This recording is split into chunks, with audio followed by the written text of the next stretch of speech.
4 more people will know.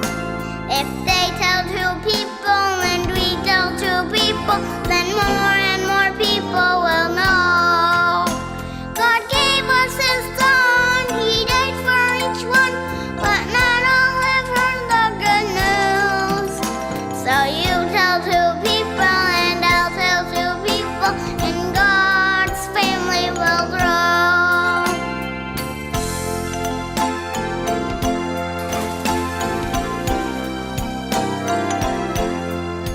What a great privilege it is to be with you today, and we greet you in the name of the Lord Jesus Christ. Mark 16 verse 15 says something very beautiful. It said, "Go and preach this gospel to every creature." And if God tells us to do something, what He really say to us, it is possible. The name of the program is Mission Possible, and we greet you all from Mission Possible today again. What a beautiful day and everything, but for us today is actually more beautiful, because I've got one of my friends here. Frik, we just want to welcome you. Thank you. Frikkie and Juanita de Jager are friends for a long time. We've met them in Goodwood AFM Church as missionaries, people that love the Lord, and I'm so glad that you can be here. Frikkie, when I always speak to you, I always call you uncle, but for the sake of the people, I will call you by name. And we are not just friends because our names are the same. And just to tell you, our names means Prince of Peace. That's right. And we are going around to bring peace to people. Frikkie, and how did you get, okay, let me first ask just that. How did you get involved in missions of all things? Actually, it's just one word, the Lord. Okay. I was 19 years old, and I was most probably very, very fast on my way to self-destruction. And then the Lord met me. And with my salvation, He gave me a calling. I would never have thought out that calling, never ever have thought out a calling like that, because it was totally contrary to my nature. I was a very strong racist. But with my salvation, the Lord called me specifically into the mission field. And that's where it started. And So it was the Lord. It was not my upbringing. It was not what I learned from somebody. It came directly from the sky. wow. And did you become a pastor first, or No, no. not at all? No, no.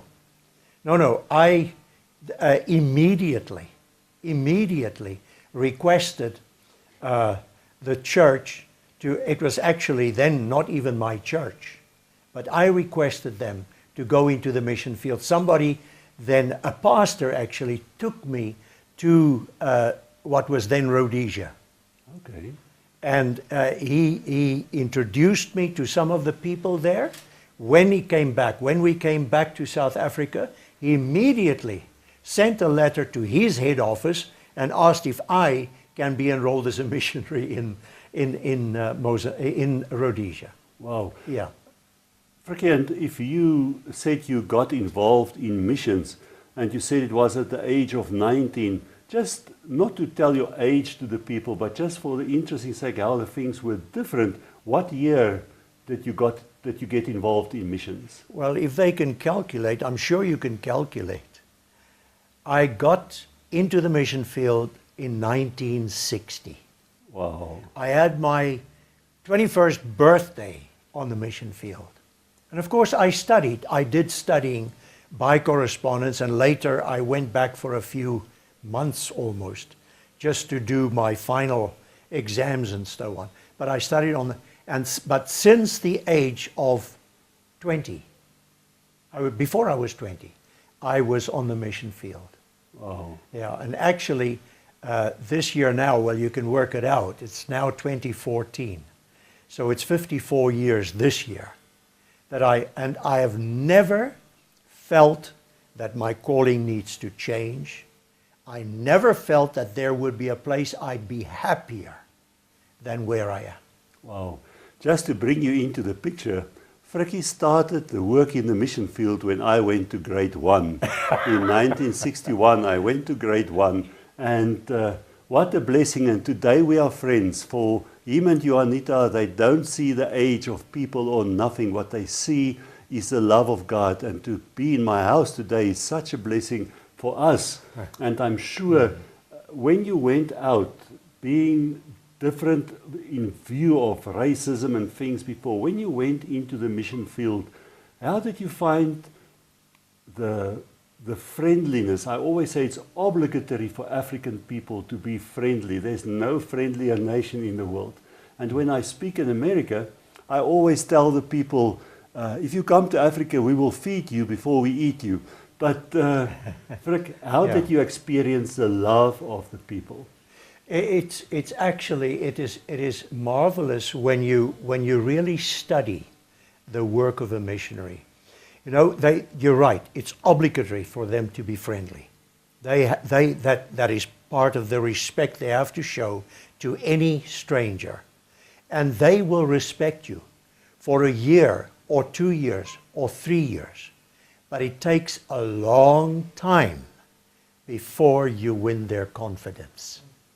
Confidence is a different story. Mm-hmm. They will respect you as a person, and they will work with you and love you, but the confidence is something that has to be built up first, and that takes a few years. Yeah. And what I've also discovered is the greater respect you need from a people is when you speak their language. Wow. Coming to the language of Frik, what languages do you speak? Oh, I speak a bit of English and I speak a bit of Afrikaans, but my real language is Shona. Okay. which is the language that we also speak in Mozambique. Okay. In the province where we work is Shona. It's the Manica province in Mozambique, and I speak a bit of Portuguese as well. But I'm fluent in Shona. I read Shona. I write Shona. And they always say that I speak it better than they do because they don't regard the grammar as much. Yeah.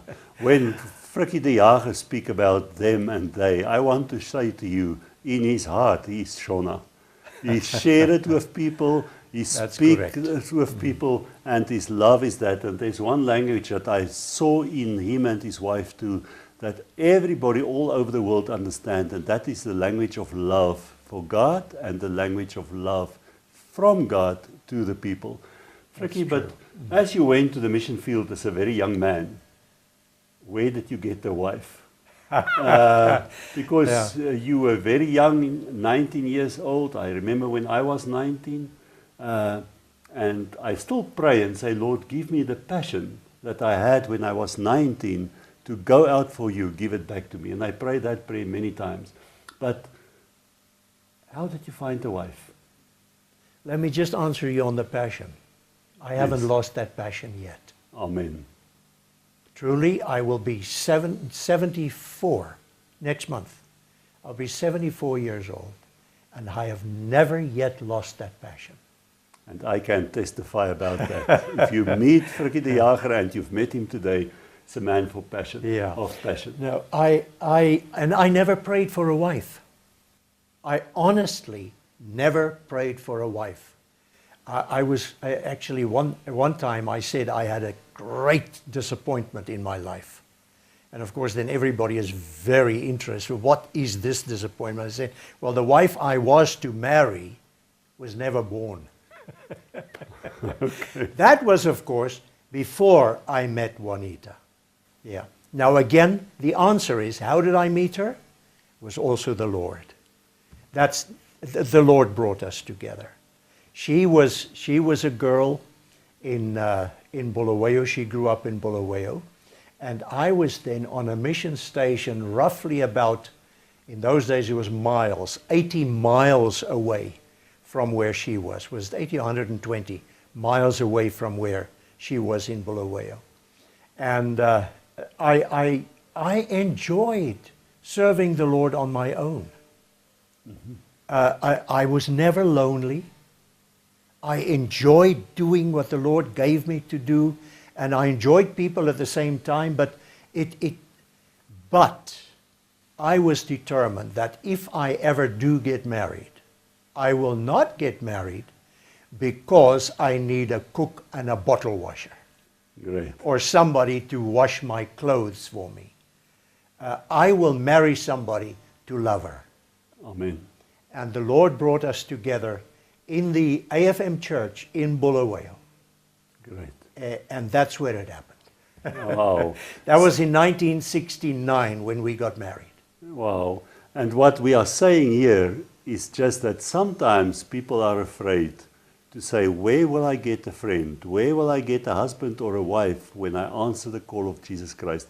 But what we realize, God himself says, he is the bridegroom and we are the bride. And as he found us and died for us and gave us life, so he did for all of us, and he wants us to trust him for our wives, our husbands, our families, and everything. Uncle Frikkie, the reason why I brought You this... keep on calling me uncle. You will always find me do that, you know, and after I heard your age, I must. What we know, Uncle Frikkie, and because I'm used to it, I will do that sometimes. Go ahead. When we speak about all these things, it brings us up to the goal of your mission. What are you doing? How are you doing it? What are your plans? What was your plans in the past? What are your plans for the future? Did it change through the years? In certain aspects, it did. Look, we're called to preach the gospel. Amen. And that preaching to me is not just by word. I preach better with my hands than with my mouth. And that is the truth. I find more blessing in giving and assisting people physically than what I tell them about a heaven one day. It's true. Amen. And that is my whole, I won't say it's a philosophy, that's my belief, is that we're here to help people, not just to get to heaven one day, but we need to help people now. And that is the greatest thing. And that has never changed. That has never changed. But in 1981, the Lord drastically brought to our attention the plight of orphans. And in our experience, I never thought of orphans in the black culture as orphans. Amen. Because of their extended family custom that they have. And orphans are never really orphans because they have 3 or 4 or 5 fathers. When the one father dies, the other father is there. And that's their custom. That is why sometimes, people get worried. They say, but he buried his father last year, and now he's asking for leave to go bury his father again. And they don't understand. That is how the extended family works. Yeah. But yet, the Lord brought this so very pertinently. And I think that's a question you must ask Juanita when you interview her. How pertinently he brought this to us, that children are now in need, destitute children. And it didn't change our calling, but it gave us an extra on top. And that became the consuming fire in our lives. Right here, as I'm sitting now, my feet are itching. I need to get back. Because it is children that we are serving in the name of the Lord. Wow. When you speak about this, Frikkie, the fact of children, AIDS did not help a lot to stop orphans in Africa to develop. Before we did not have orphans, as you've said. But now whole families die because of the HIV virus. And we see other things. But what I've seen from you and on your pictures is a man of 73 pulling out the pipes of a borehole to give water to people, picking up a heavy water pump and carrying it. And I was just wondering, Lord, don't bring me in that spot, but what if I can't pick it up? And what are your immediate, what are you doing now for the orphans? Okay. Now, we had this children's home that we started in 1990. We started a second children's home in Mozambique, in the central part of Mozambique. And there we discovered that the bigger need there was not the children's home as much as education.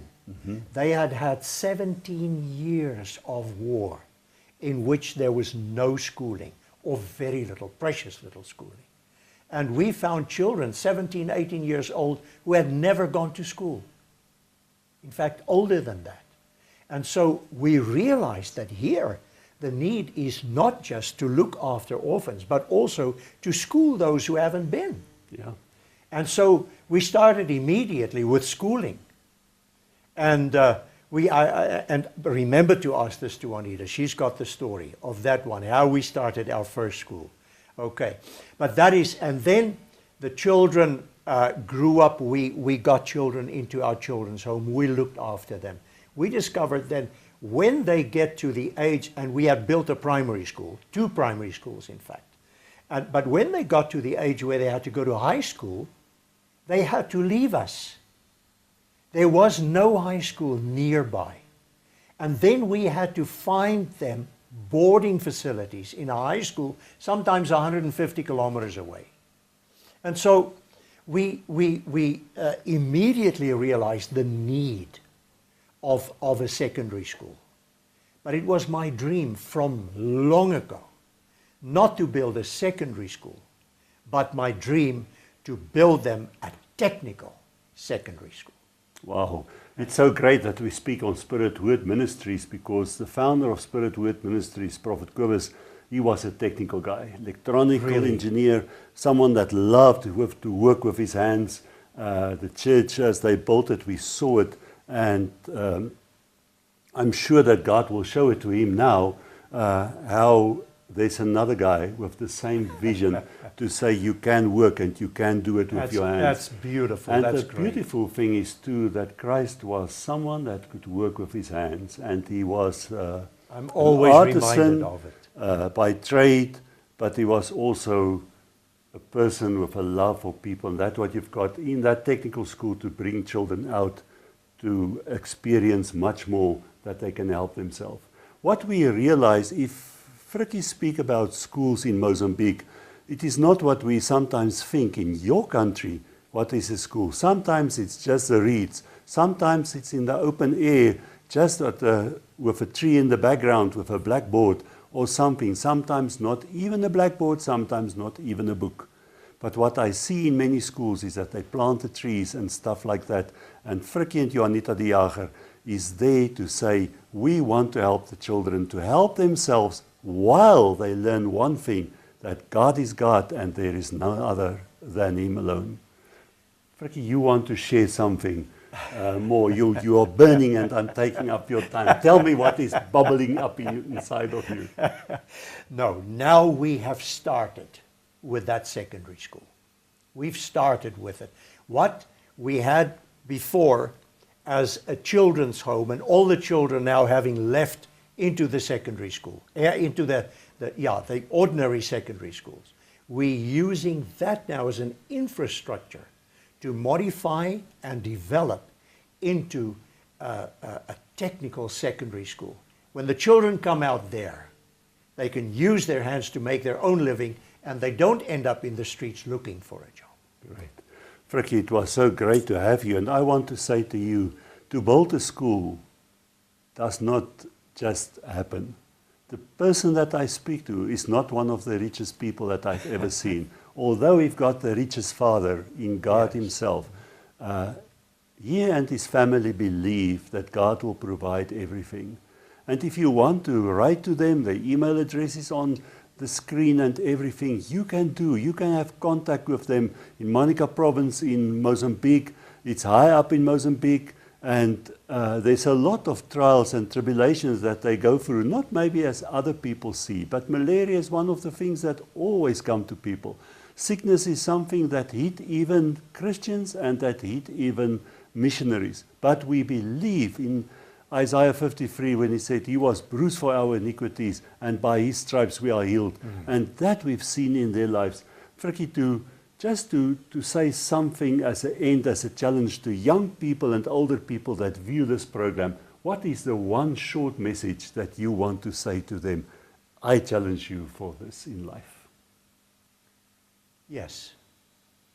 I think if I have to advise anybody, especially in the field of mission work, unless you are very certain that the Lord has given you this job, don't even start. Because it is not an easy way. But when you have the hand of the Lord holding your hand, it is a joy all the way. Wow. As I listen to him now, I just realize this is not one program that we have to make. Because we've just started. We want to ask something more. And I also want a program with his wife. Keep on connecting to Spirit Word Ministries and to the channel. Keep on listening to Mission Possible and hear Frikkie de Jager speaking about that. I will ask later on another program, maybe about his family and what they are doing. But I want to say to you, there is greatness in serving the Lord, and the mission is possible. Go and preach the gospel, the good news, to every creature.